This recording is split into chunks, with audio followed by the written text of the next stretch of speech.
Africa's history started with the Bantu speaking people, a group of African language speakers that originally lived in the north of Western Africa. In around 1500 BCE, the Bantu speakers stumbled upon the domestication of yams and bananas, just like wheat did in the Mesopotamia and Egypt, and rice did in India and China.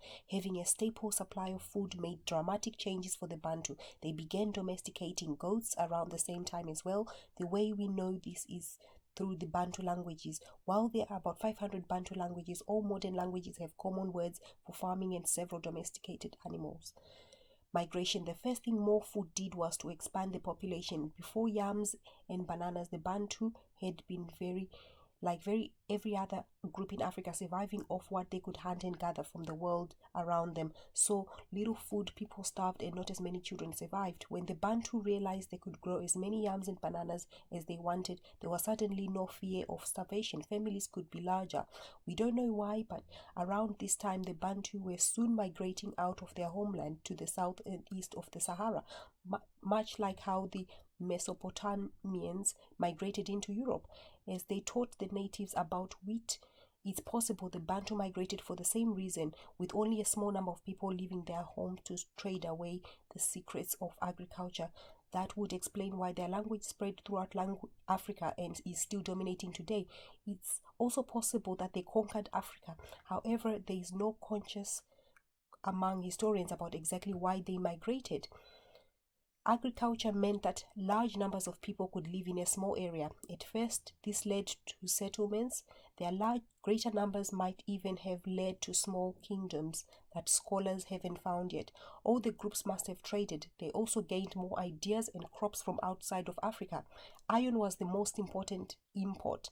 We know the Iron Age began around 550 BCE because the different languages have different names for it. Therefore, the Iron Age had to occur around migration. However, that when the tribe did discover it, they had an advantage over other tribes. For example, it was because of iron that empires like the Kingdom of Zimbabwe and Mali Empire were created. The iron would also help simulate trade.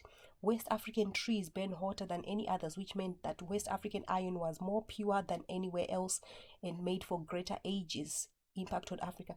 Whether the spread of agriculture was peaceful or not, it brought a single culture group from one side of the continent to the other.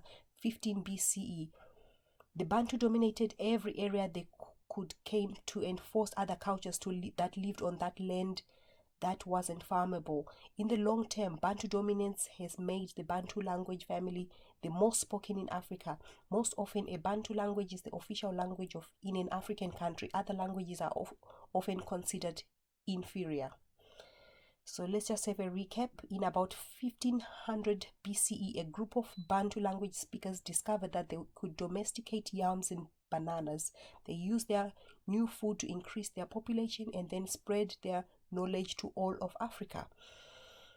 This would be the first event in the chain reaction. More food meant bigger populations, which led to cities.